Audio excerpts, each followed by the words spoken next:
And I want to start here with my buddy. This is Josh from Boston. What's going on, Josh? Not too much, but how's everything going? Pretty good, man. Josh calling us from an electric car station with his new electric Mustang. I was saying before, I want to pick up an electric car. I don't know if it's going to be a Tesla or anything like that. But you got a hand for us from Chasers, right? Is that right? Yeah, I got a hand from Chase's in New Hampshire. So Chase's is a 2-5 game with $1,000 cap. Yep. And so in this hand, I'm 1,800 effective with the villain. Okay. And he's a young kid. I would say he's no more than like 24, 25. And he seems to play okay. I mean, when I say okay, I mean these games are really soft. So okay is just like he doesn't limp and he probably understands position. Okay. So he opens under the gun to 15, which has been his standard open. Okay. There's a call in like mid position, Okay. and I'm on the button with black kings. And so I go ahead and I 3-bet to 65. Okay. So 15 call to 65. So just about 4x, even though there's a limp in there. Okay. Right. I might go a little bit larger if you're that deep, but just a little subtle thing. Yeah, no, I agree. Yeah. And then so it gets back to the guy who raised under the gun, and he puts in the 4-bet to 200, and the Ah. other guy folds. So UTG to 4 bets to 200 here, and the limper folds. And I think Yep. this is probably a fairly standard call. There has been some discussion about, like, at this point, do you just call everything when you're not super deep? I remember Squish My Tomato, of course, is doing that Twitch stream. He talks about this too, that, maybe you just don't 5-bet anything. I mean, the theory goes you are supposed to 5-bet aces and ace king suited as sort of your primary kind of bluff to balance that out. But, I mean, I think that we all agree that this should be a call, right? King, in position. Yeah, I mean, I would probably have to be a special type of player, like someone who's playing all their hands for me to put in a 5-bet here. Sure. Sure. So I call. Yep. And so we go heads up to the flop with Okay. about 420 or so in the pot. Okay. And it comes out king, queen, 6 with 2 clubs. So, do you remember the suits at all? Yes, because I have black kings. Oh, okay. So Heart. Yep. I'm not sure what the king was, but the queen and the 6 were clubs. Okay, so I'm going to put up King of Hearts, Queen of Clubs, 6 of Clubs here. So you flop top set, pretty good. Good I stuff. flop top set and a 4-bet pot Yep. against an under the gun 4-better. So, it's as good as it can get. Yep.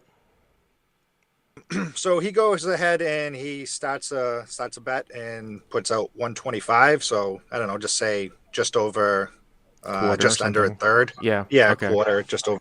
Yep. And on a flop like this to the 4-better, I mean, I don't know if you're supposed to be raising here, but I guess with the clubs, I could possibly have some draws that I would play as a raise, and I wanted to get money in. We're not gonna. I want to get more money in. So I decided to raise, and I raise it pretty small, just to 325. Okay. I don't know what your thoughts were on the sizing there. So here's the thing about this. So you have a couple of different options. Obviously, like you said, you could flat here. You don't really need to build the pot up that much. If you call, the pot's going to be right around 700, and you guys will have, about 1,700 left. So you can certainly get the money in. There are a lot of action killing cards. So I think there is definitely some merit to calling here because, again, in position, I'm not sure how much raising you're going to be doing with combo draws. Like if you have like a jack 10 of clubs, ace jack of clubs. So there's that. We know that, balancing in live poker is a little bit overrated. But what I would say here when you sent me this hand via text, because Josh and I are close friends, is that if I did raise, I actually think that I'd probably take a little bit more of a larger sizing here. So I think that I would either call or raise actually a little bit more. Now, you made it like, say, 2.5x. I might go to like 400 to 500 here. And because I just don't know, it's one of these things where if he's got like, he's not going to be folding like aces or ace king, I don't think. And it just guarantees the money in. And the only thing that I can see maybe raising smaller is you see some peels here, maybe with like ace jack or ace 10 or something like that, which is just peeling to beat you anyways, if you see what I'm saying. Right. Yeah. Yeah. Yeah. After I, kind of thought about the hand more, I agree with the larger sizing just because it makes it look possibly more like a draw. Sure. And then also, he's never going to fold aces no matter what to a Right. raise here, right? Right, To right. one raise on the flop. Or queen, obviously. or king queen, which or even Yeah. ace king. Right. He's probably going to take at least one more off. Yeah. So I think I kind of screwed up the sizing there. But you know, he ends up making the call. So this is where it gets interesting because, obviously as the pot, so he makes the call, so you go 650 on the flop. So the pot's going to be like about 1,050 if I'm doing the math right. And here's the interesting thing, because sometimes, I have to kind of put myself in the spot where maybe I wouldn't have played it in this manner. But let's go to the turn and we'll talk about it because I think it's interesting. Yeah, the turn is just a complete blank. It's an offsuit five, Okay, so I'm going to put the five of diamonds here, total blank. Yep. and he checks. Uh-huh. And so now I'm weighing my options. I have, just over a pot size bet left. Hmm. There are some cards on the river that, will kill the action.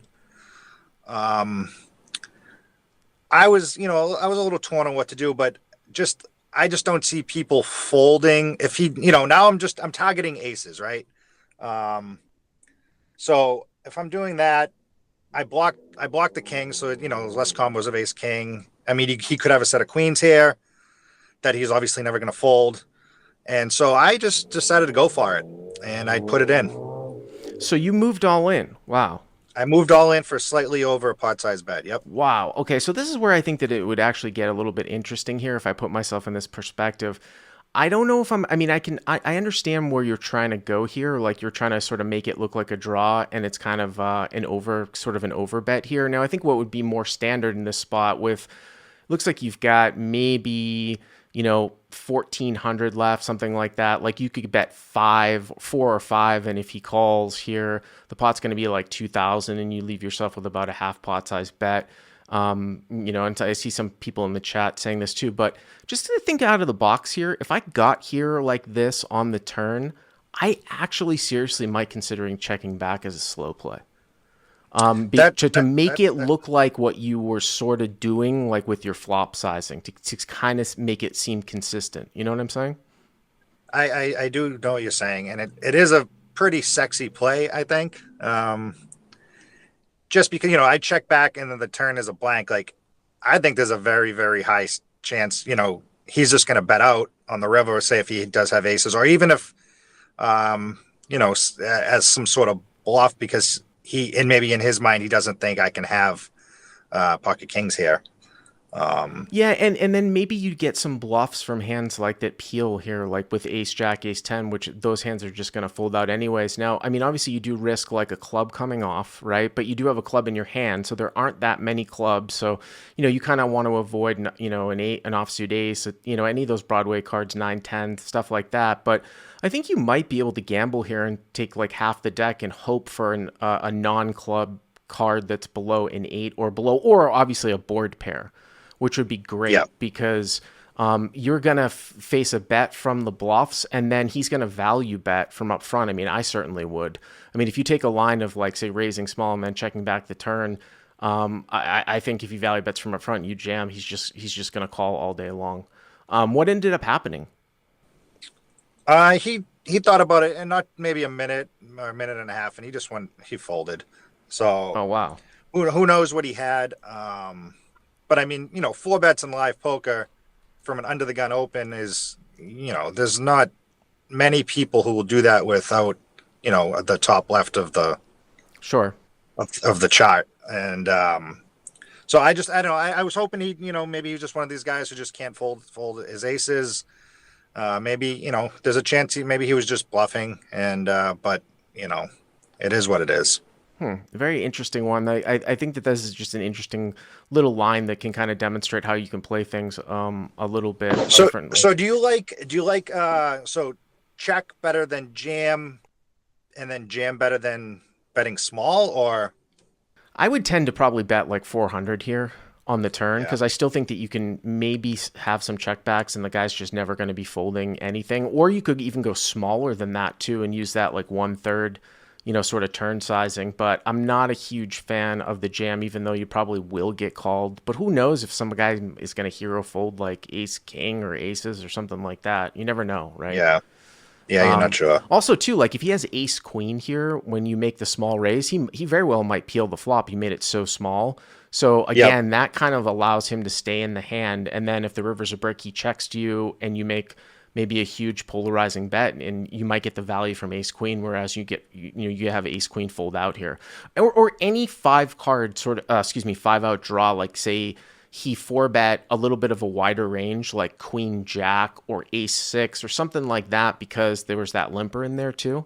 He Yep. it sort of makes him a little bit wider because he wants to shut the limper out from in the middle.